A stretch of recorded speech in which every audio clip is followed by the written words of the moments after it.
2025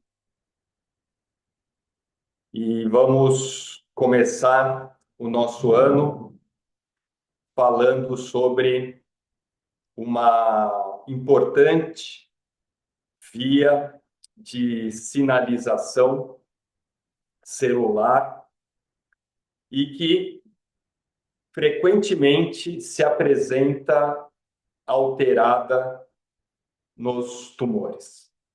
Então, boa tarde a todos. Eu sou o Dr. Pablo de Nicola, eu sou médico geneticista aqui do Hospital Beneficência Portuguesa de São Paulo e é uma honra tê-los aqui no LAGET, o Grupo de Estudos de Tumores Hereditários Latinoamérica.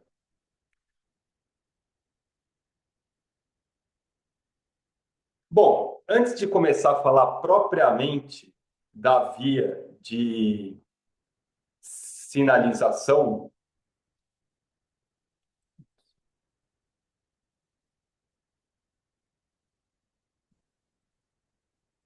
eu vou falar um pouquinho sobre o que é transdução de sinal. Afinal, a via do RAS, RAF, MEC, ERK é uma típica via de transdução de sinal.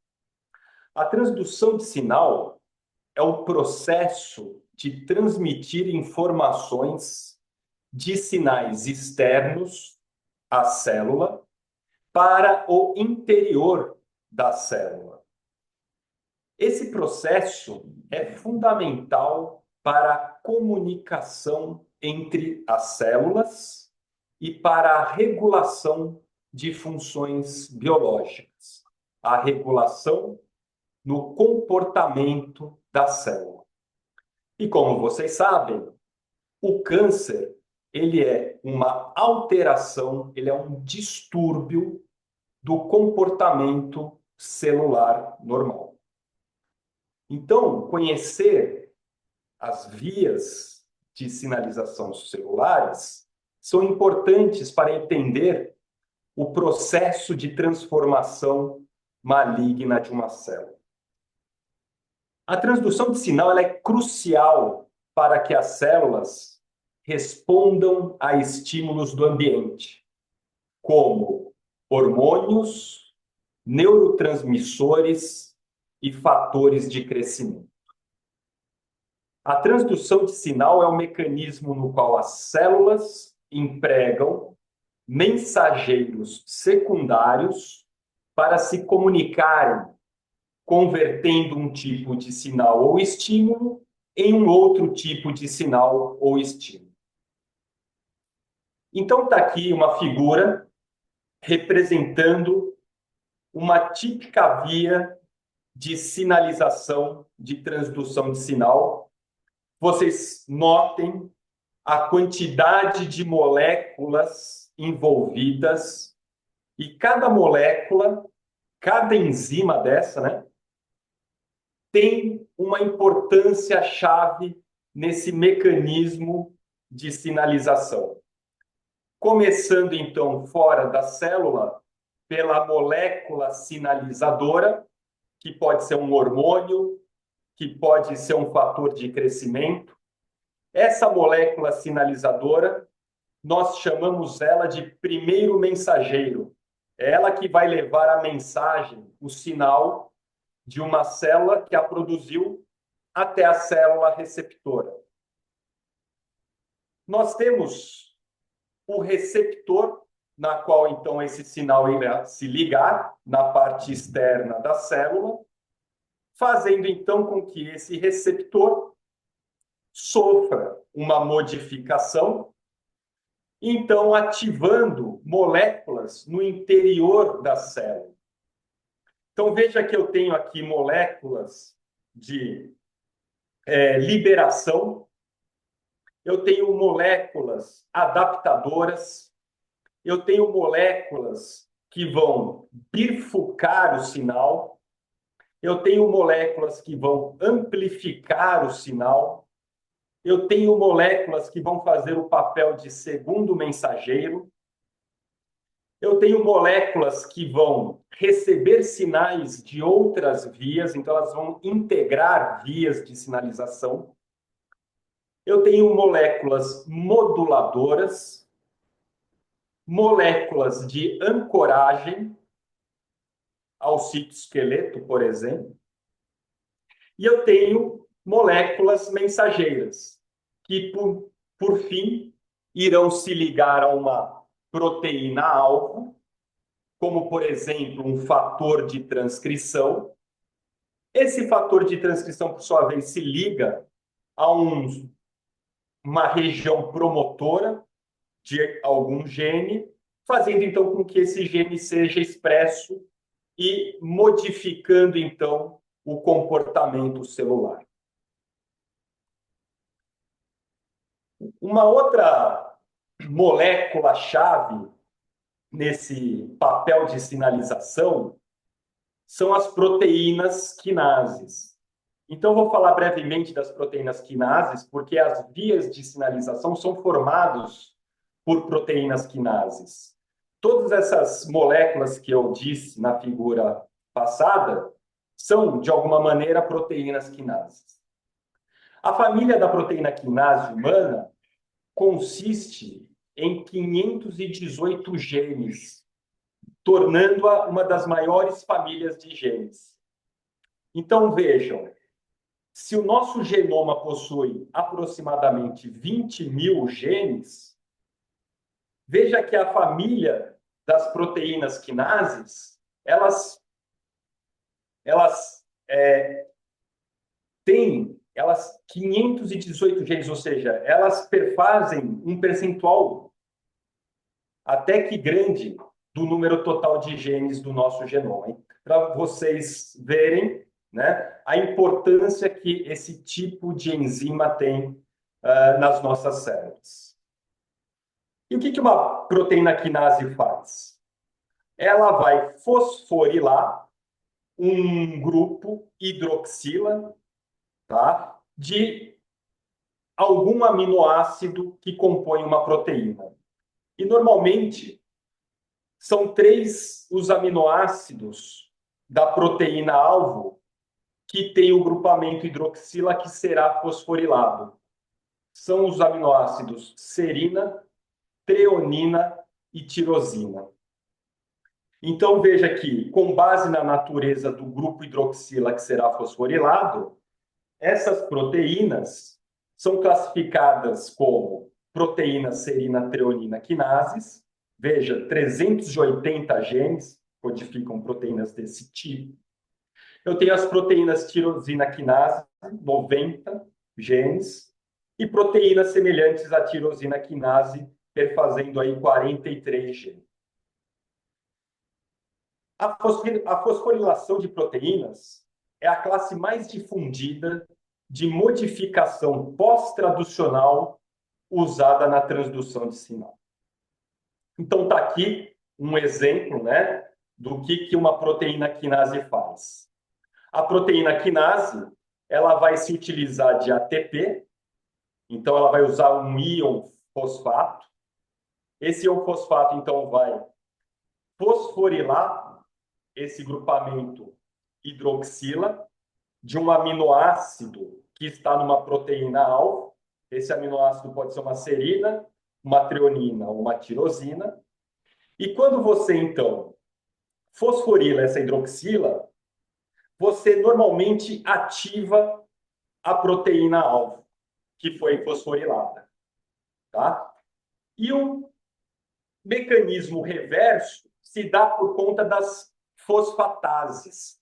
As fosfatases é quem então retira esse radical fosfato e recoloca novamente um grupamento hidroxila, né? Um OH, inativando assim a proteína alvo.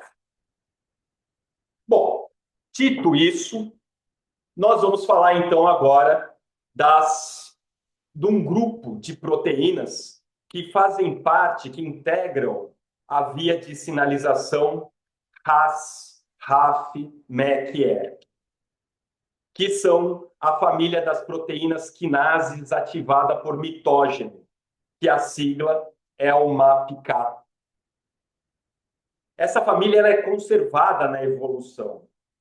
Está envolvida em diversos processos celulares, incluindo crescimento celular, proliferação, diferenciação, sobrevivência, imunidade e desenvolvimento celular. Então, essa é uma família de proteínas antigas na evolução. O que é uma MAPK? A MAPK, essa via de sinal, ela basicamente consiste de 3 enzimas quinases. A primeira enzima quinase, nós chamamos de MAP quinase, quinase, quinase, que irá, então, fosforilar a segunda enzima, que é chamada de MAP quinase, quinase, que, por sua vez, irá fosforilar a terceira enzima dessa via, que é chamada de MAP quinase, que, por sua vez, é quem vai, então, adentrar ao núcleo da célula e irá se ligar aos fatores de transcrição.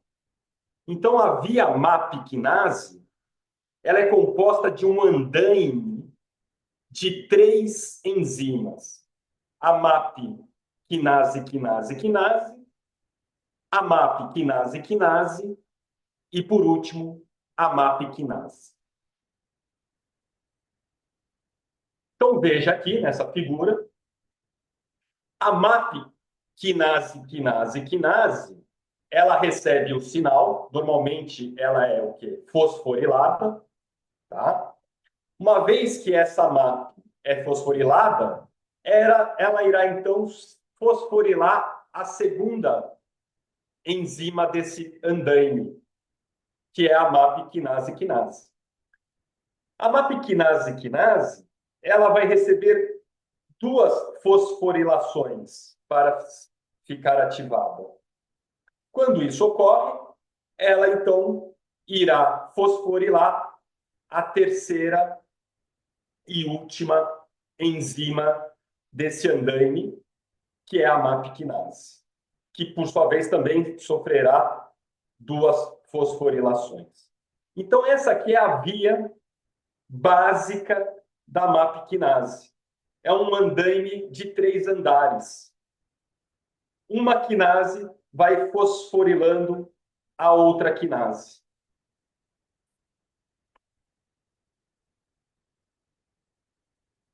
Na via da MAP quinase, nós temos, então, 3 subfamílias principais.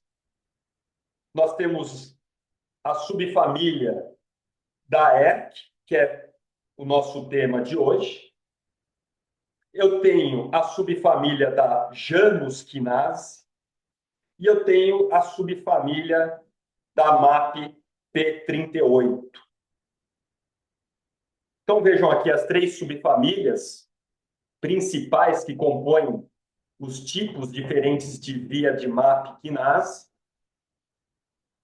A primeira, que é onde você tem a ERK como a MAP quinase principal, essa via normalmente é a via que nós vamos falar hoje, ela normalmente ela é ativada por fatores de crescimento. E ela tem como resposta final a proliferação, a diferenciação e o desenvolvimento celular. A segunda via de MAP quinase, também importante, ela é ativada por fatores estressantes, citocinas, fatores de crescimento e o fator de crescimento transformante, né, o TGF-beta. E, normalmente, essa via tem como resposta final proliferação, diferenciação, desenvolvimento, inflamação, resposta inflamatória, apoptose e resposta ao estresse. E a terceira via dessa família de MAP quinase é a que você tem como a MAP principal a Janus quinase. na qual ela é estimulada por fatores de estresse, citocinas, fatores de crescimento e ceramidas. E tem como resposta final para essa via a proliferação, diferenciação e apoptose. Então veja que hoje nós vamos falar dessa via azul aqui, que é a via da MAP quinase formada por RAF, por MEC e ERK. Veja que a RAF é a MAP quinase, quinase, quinase.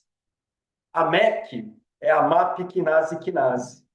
E a última proteína, a última enzima dessa via, que é a MAP quinase principal, que é a ERK1, 2. Então, é sobre essa via que nós iremos falar hoje. Então, a via RAF, MEC, ERK é uma das principais vias do tipo MAP quinase. E ela é formada por RAF, por MEC e por ERK. O objetivo principal dessa via é acoplar sinais de receptores que se localizam na superfície celular até estimular fatores de transcrição que estão lá no núcleo celular. E, por sua vez, que regulam, então, a expressão gênica. Então, esse é o objetivo principal dessa via. É pegar o sinal que chega de um receptor que está lá na membrana celular e transferir esse sinal até o DNA que está no núcleo celular. Ela é essencial para a comunicação tanto intercelular, ou seja, daqueles sinais que são oriundos de fora, como um fator de crescimento, e até mesmo para a célula, pela comunicação dentro da própria célula, através de outras vias. E regula funções celulares fundamentais, como crescimento, sobrevivência e diferenciação. E integra sinais de redes intracelulares complexas na execução de funções celulares. Então, como eu falei, uma via de sinalização nunca caminha sozinha. Ela sempre tem a interação e a integração de outras vias celulares paralelas. Então, está aqui, né, um esquema clássico da via MAP quinase RAS, RAF, MEC, ERK. Estão mostrando aqui que nós temos em amarelo a membrana celular. Tá? Nós temos um receptor do tipo tirosina quinase. O primeiro mensageiro, que é o ligante, né, que é o sinal, que normalmente é um fator de transcrição. Quando esse ligante, esse primeiro mensageiro, se liga aos receptores do tipo tirosina quinase, eles vão, então, mudar a conformação desses receptores, ativando, então, moléculas adaptadoras, como aqui nessa via é o SOS e o GRB2. Elas vão ativar, então, a proteína RAS. Por sua vez, a RAS vai fosforilar a RAF, que é a primeira proteína da via MAP quinase, que é a MAP quinase, quinase, quinase, que por sua vez fosforila a MEC1 e 2, que é a MAP quinase, quinase, e que por sua vez fosforila o ERK1 e 2, que é a MAP quinase final. Então é a ERK1 e 2 que vão ativar os fatores de transcrição dentro do núcleo e que também vão se interagir com outras proteínas de outras vias que estão no citoplasma celular. Então, eu vou falar um pouquinho de cada uma delas.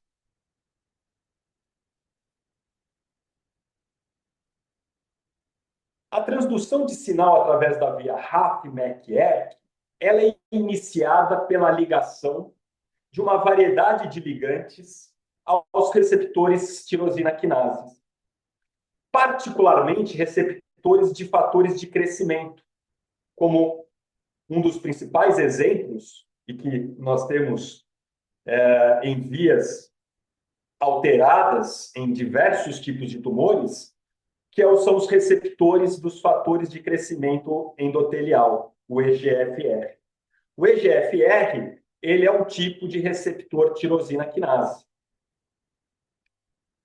A interação do receptor com o seu ligante promove a dimerização, a ativação e a autofosforilação desses receptores tirosina quinase. Acontecendo, então, o quê? A fosforilação de vários resíduos, ou seja, de vários aminoácidos do tipo tirosina, que se localizam no domínio intracelular desses receptores. Então, está aqui, né, um exemplo, né? Eu não vou me atentar muito a isso, porque nós já tivemos uma aula só sobre receptores do tipo tirosina quinase. Então, se vocês entrarem no site do GET, tá? Vocês verão que há uma aula só sobre receptores do tipo tirosina quinase.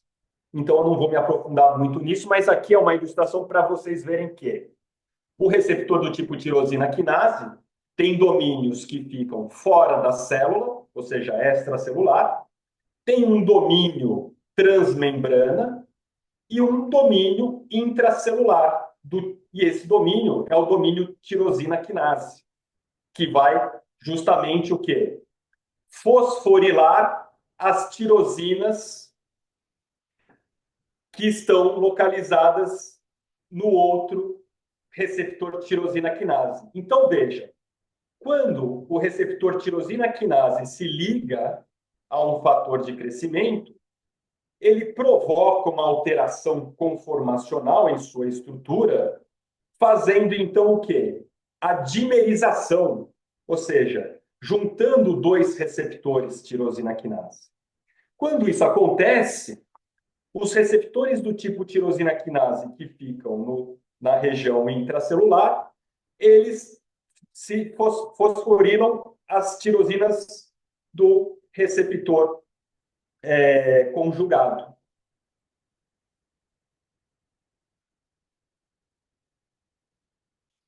Muito bem. Quando eu então tenho uma série de tirosinas fosforiladas na extremidade intracelular dos receptores tirosina quinase, isso é o sinal para que uma proteína adaptadora se ligue a esse domínio, né, dos receptores tirosina quinase.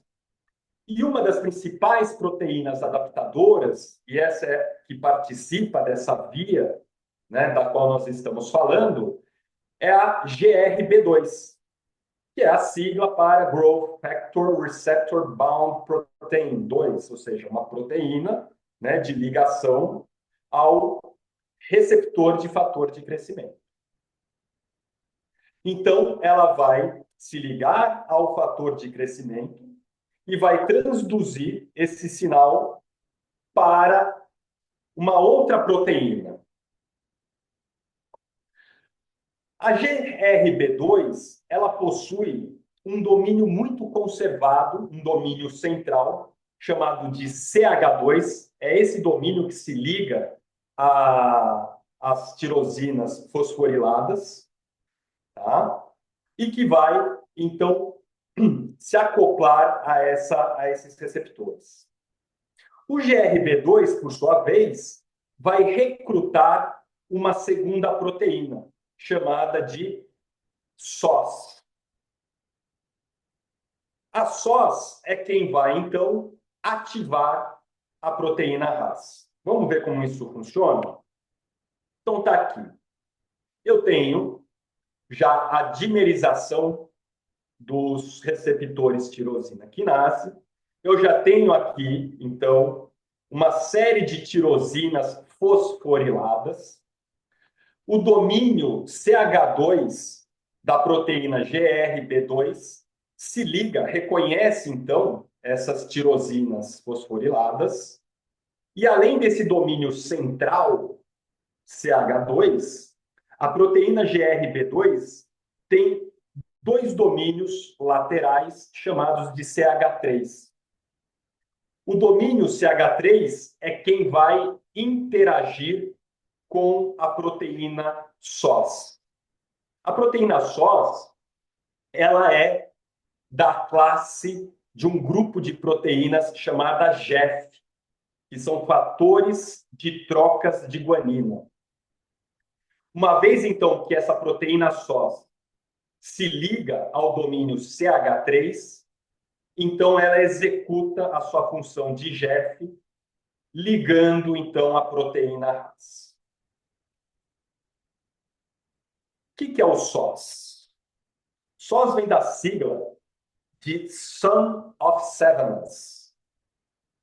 Ela foi descoberta, e aí eu trago aqui os olhos, lindos olhos, de uma Drosophila melanogaster, aquela mosquinha da fruta, porque essa é uma proteína importante na formação de receptores de luzes que se localizam, então, são células fotorreceptoras localizadas nos olhos das moscas de frutas.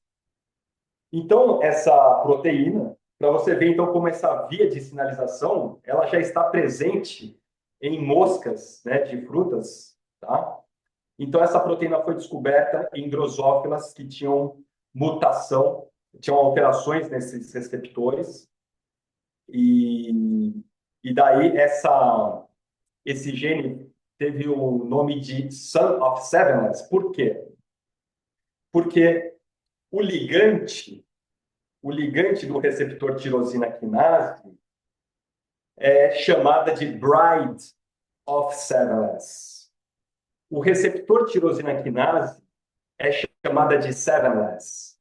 E a proteína que fica localizada abaixo do receptor é chamada de Son of Severness. Então, essa é toda uma cascata do Severness, porque elas alteram a célula 7 que vai formar os fotorreceptores dos olhos da mosca da drosófila. Mas isso é um assunto para uma outra aula. Mas, muito bem. Então, a proteína SOS, ela é uma proteína do grupo das GEFs, que são fatores de troca de nucleotídeo de guaninas. Elas desempenham um papel crítico na sinalização dos metazoários. O que são os metazoários? São todos os animais, né? Ao converter o RAS ligado em uma molécula de GDP para o RAS ligado a uma molécula de GTP. Então, ela pega o RAS que fica na sua forma inativa e o transforma no RAS em sua forma ativa. Isso em resposta à ativação, né, de uma tirosina quinase. Ok? Então, o SOS tem um papel importante nessa via de transdução de sinal. Então, está aqui. O SOS ele vai pegar o RAS que está ligado a uma GDP, ou seja, então o RAS está inativado, e vai, então, tirar esse GDP, por isso que ela é um fator de troca de guanina, e vai inserir um GTP, fazendo, então, com que RAS fique ligado. Então, o SOS é o ativador da proteína RAS. E o que é o RAS? O RAS, também uma história do RAS, né, muito interessante. O RAS vem de rat sarcoma, porque estudavam sarcomas em ratos induzidos por um retrovírus. E você tinha duas cepas de ratos com sarcoma. E essas cepas eram chamadas de Harvey e a outra de Kirsten. Tá? Muito bem. E aí eles começaram a estudar o que esse retrovírus fazia na célula do rato que originava o sarcoma. Muito bem. E eles viram que o retrovírus, ele alterava um gene chamado um proto-oncogene, que aí passou a ser chamado de RAS, que fazia então com que esse gene permanecesse ligado, mesmo na ausência dos primeiros mensageiros, fazendo então o quê? Um estímulo permanente na via da MAP quinase, levando então aquela célula a uma transformação maligna. Então, a RAS é uma pequena proteína localizada na face interna da membrana plasmática da célula e ela atua como um switch, um interruptor molecular, que ela está em sua forma desligada quando ligada a GDP e fica em sua forma ligada, né, na sua forma ON, quando ela está ligada a uma molécula GTP. Então, RAS, ela pertence também a um membro de uma superfamília de proteínas que funcionam como interruptores GTP-GTP regulados. Regulados por quem? Lá pelas GEFs, né, pelos SOS, que alternam entre estados de GTP ativo e GTP inativo. Então, os fatores de troca de nucleotídeos de guanina, as GEFs, como é o caso da SOS, estimulam a formação do estado ligado, a GTP. Enquanto um outro grupo de proteínas ativadoras de GTPases, que são chamadas de GAPs, elas catalisam a formação do estado ligado a GDP, fazendo a inativação da RAS. Então, a RAS, ela é uma proteína da classe das GTPases. Então, veja, a RAS ela fica na sua forma off, na sua forma inativa, quando ela está ligada a uma molécula de GDP. Ela sai dessa forma inativa e passa para uma forma ativa quando uma GEF, a gente viu uma GEF, que é a Son of 7S, ela pega a GDP e insere uma GTP. Quando a GTPase está ligada a uma GTP, ela fica na sua forma ON, na sua forma ativa. E isso vai, então, estimular outras moléculas, ela vai fosforilar outras moléculas. E as GTPases ativas ligadas à GTP, elas se tornam inativas, ou seja, elas voltam à sua forma inativa, quando as GAPs, né, que são proteínas ativadoras, né, da GTPases, né, retiram a molécula de GTP e inserem uma molécula de GDP.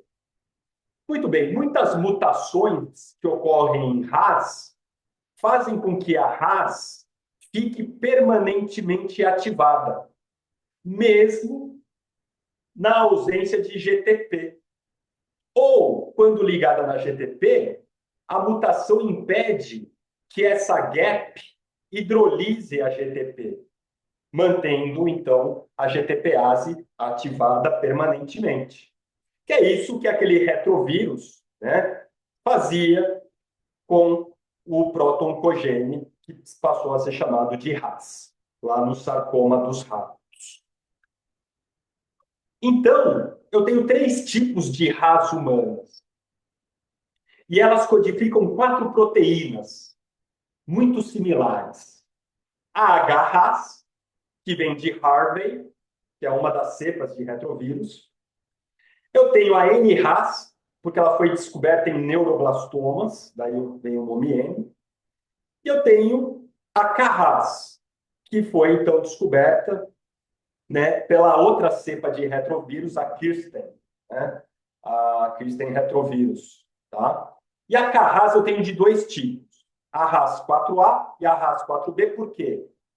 Porque vejam aqui a homologia, né, dos 4 genes, né, das 4 proteínas RAS, H-RAS, N-RAS e a K-RAS, E a carraça ela é subdividida em dois tipos, por quê? Por causa que eu tenho aqui um skip, um pulo, devido a splicings alternativos do exon 4, do exon 4A. Então, quando eu tenho a Carras 4A, eu não tenho nessa proteína o exon 4B. E quando eu tenho a Carras 4B, eu não tenho nessa proteína o exon 4A. Sendo que a principal forma encontrada em nossas células, e a mais estudada e a mais comumente encontrada alteradas em tumores, é a Carras 4B.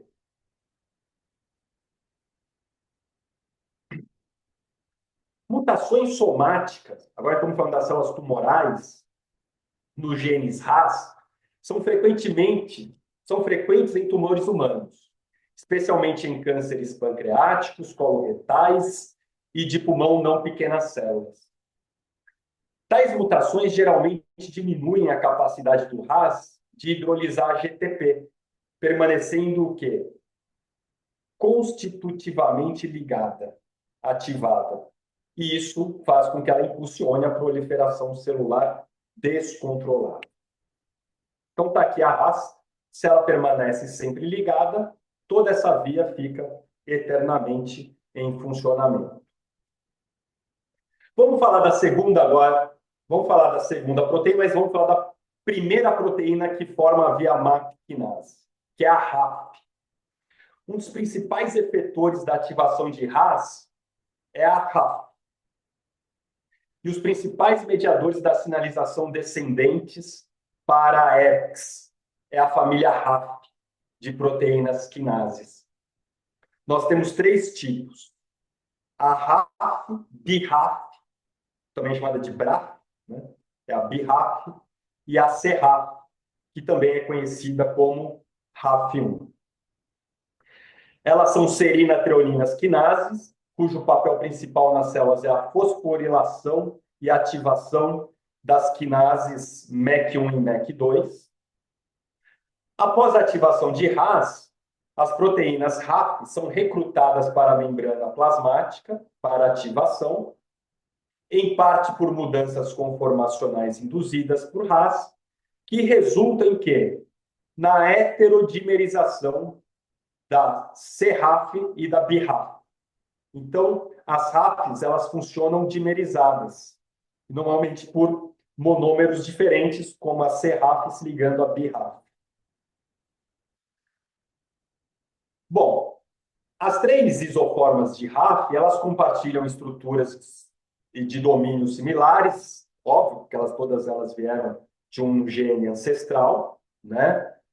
E esses três domínios, eles constituem regiões conservadas, chamadas de CR, né? Que nós temos três: CR1, CR2 e CR3. Cada domínio ela tem uma função, ela executa uma função importante na proteína RAF, tá? Então, o domínio 1 é a região que vai se ligar a RAS, GTP, tá? O domínio 2 é o domínio que vai fazer uma dobradiça, né, da molécula, né, vai funcionar principalmente na sua conformação tridimensional. E o domínio 3, basicamente, é o que vai ter a função de quinase para fosforilar, então, as quinases MEC. Então, está aqui, né, as três RAFs, não vou ficar me detendo muito nisso. Bom, a segunda quinase da via MAP quinase é a MEC, né? São duas, a MEC1 e a MEC2. Então, elas são ativadas através das fosforilações de duas serinas, tá? Em seu segmento de ativação, que são, por sua vez, catalisados, né, pela RAF, em um processo complexo que envolve um arcabouço formado por uma proteína chamada KSR. Quando MEC1 e MEC2 catalisa a fosforilação de resíduos de treonina e tirosina no segmento de ativação de ERK1 e 2, na sequência treonina, ácido glutâmico, tirosina. Então, vamos lá. Então, quem fosforila, quem ativa MEC1 e 2 é o RAF. Quando MEC1 e MEC2 estão fosforiladas, ou seja, elas estão ativas, elas vão fosforilar a última quinase dessa via, que é a ERK, né, que são as duas ERKs, a ERK1 e a ERK2, tá? Em uma sequência específica, né, conservada, representada por 3 aminoácidos, aqui a tirosina, a glutamina, o ácido glutâmico e a tirosina. Agora, veja que interessante. A via da maquinase, ela se utiliza de uma proteína andaime de 3 andares, uma para cada uma das quinases. Uma para RAF, uma para MEC, uma para ERK. Essa proteína andaime, essa scaffold protein, né, essa proteína de arcabouço, né, chamada de KSR, que também foi descoberto nas drosófilas, nos Cenorhabditis legens, né? Ela é muito importante, olha só aqui. Por quê? Porque ela vai organizar no tempo e no espaço toda essa cascata de sinalização, aumentando a eficácia dessa via.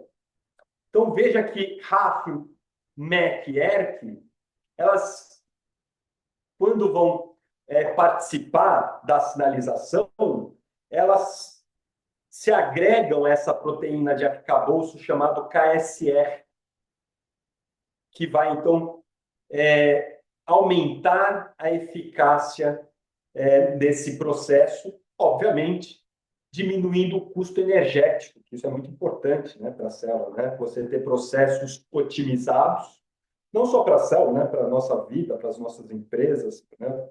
Otimizar processos para diminuir custos, tá?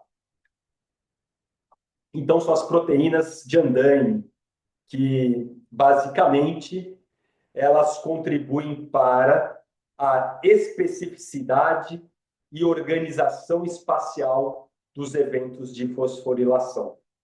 Desempenham um importante papel na organização espaço-temporal dos complexos de sinalização. Então, essas proteínas scaffold também participam dessa via da MAP quinase. E para terminar, a última MAP quinase dessa via é a ERK. É ela que, então, vai levar o sinal do citoplasma para o núcleo.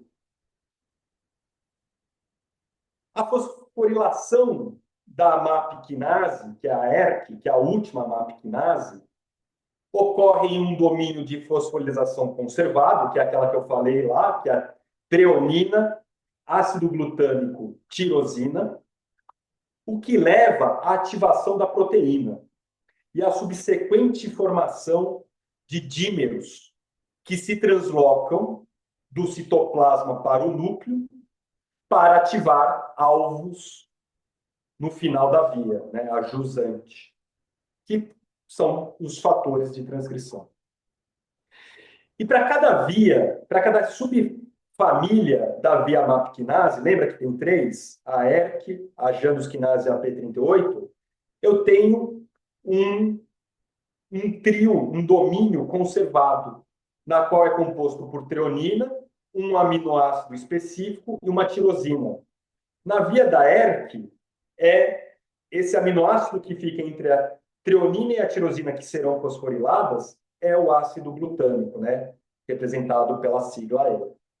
Bom, na P38 é a glicina e na Janus quinase a letra P é de prolina. Então, toda vez que Merck encontra esses 3 aminoácidos, ele sabe que é aquela treonina e aquela tirosina que vão ser fosforiladas para ativar as ERKs, a ERK1 e a ERK2. Então, tá aqui, olha que bonito. Tá? Então, você tem a MAP quinase, que é né? Que por sua vez é fosforilada por RAS. Ela, então, vai fosforilar serina e treonina. Então, a MAP quinase, que é a MEC, ela sofre duas fosforilações, que, por sua vez, quando ela está ativa, ela vai fosforilar a MAP quinase, que são as ERCs. E elas vão fosforilar justamente a treonina e a tirosina daquela regiãozinha bem conservada com o ácido glutâmico no meio sinalizando, e isso, então, vai levar a ERC a efetuar uma resposta, né? A se ligar a um alvo. Bom, eu não vou me deter muito aqui nessas. Eu vou deixar aqui, tá? Porque isso é uma coisa mais específica. Eu achei que eu teria tempo até para a gente se aprofundar mais, né? Nessa parte molecular, que eu gosto muito. Mas eu vou ler aqui uma coisa muito interessante. A fosforilação catalisada por ERK1 e 2 de fatores de transcrição nuclear, incluindo a X, ELK e a CIFOS, representa uma função importante e requer a translocação da ERK1 e 2 para o núcleo.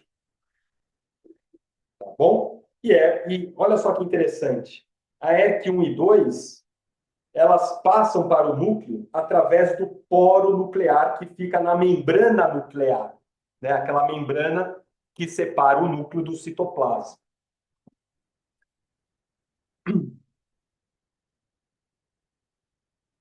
ERK também pode executar sua própria regulação de feedback negativo.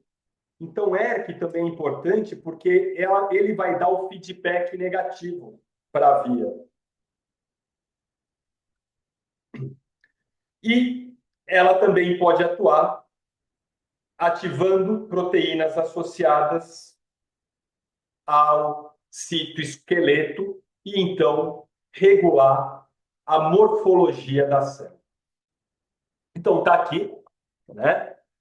O primeiro andaime, né? A primeira camada, o segundo andaime, o terceiro andaime, composto por ERK. Então, quando as ERKs estão ativadas, elas se dimerizam, né? E vão, então, efetuar aqui uma série de ações que vão mudar o comportamento celular, além de fazer a autorregulação e além de fazer o feedback negativo da via.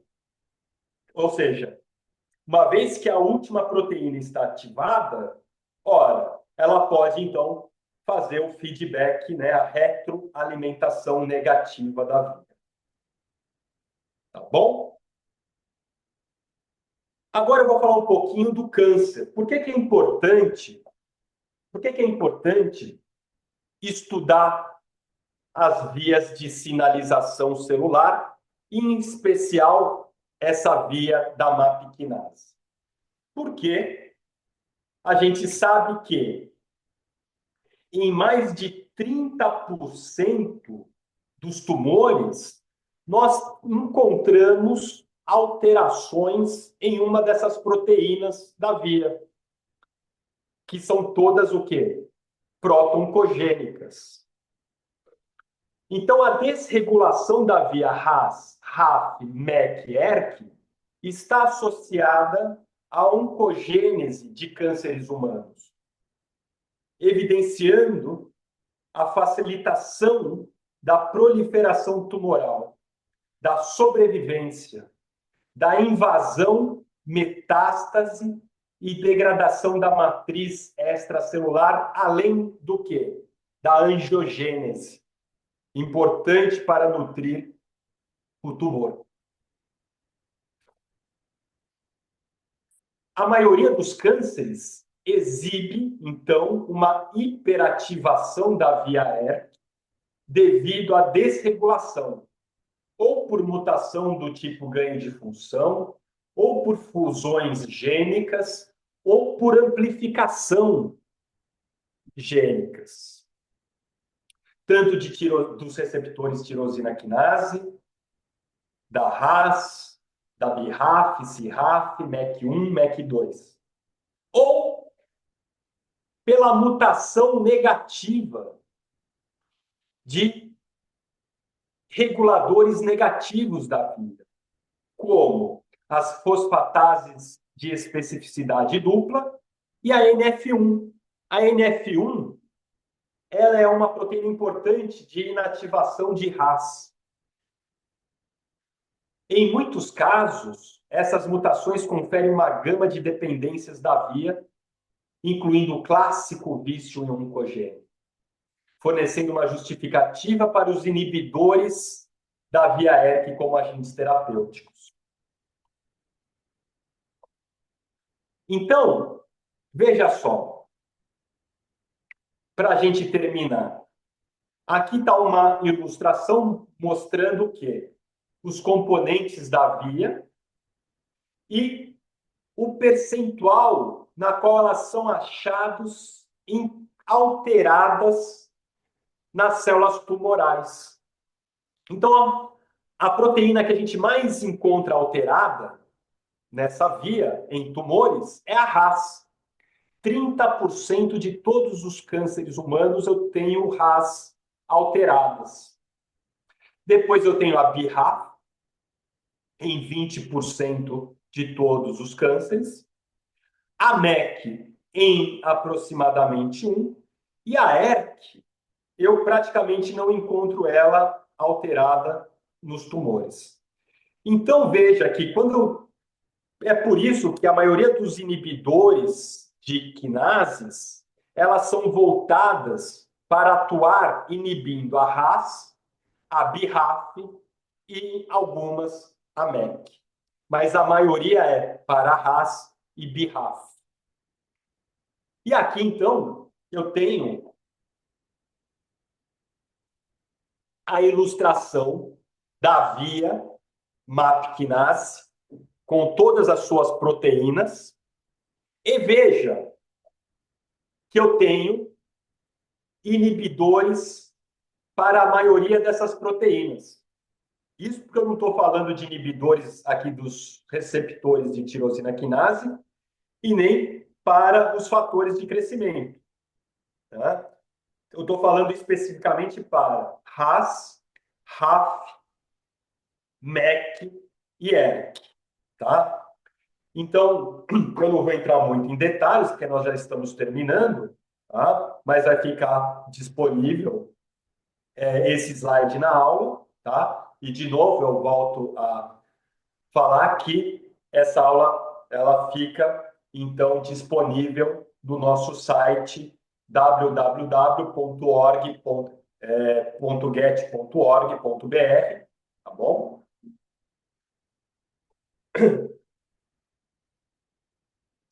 Eu acho, então, que essa foi uma aula interessante que ilustrou bem a via, né? E a importância de se conhecer essa via, porque hoje, cada vez mais, nós temos medicações, moléculas que vão inibir proteínas-alvos dessas vias.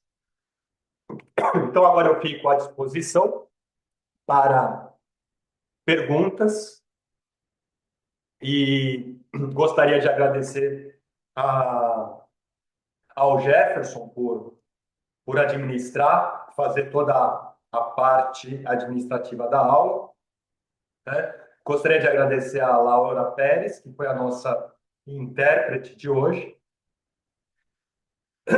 E, então, ficamos abertos a perguntas. Vamos ver aqui se a gente tem uma.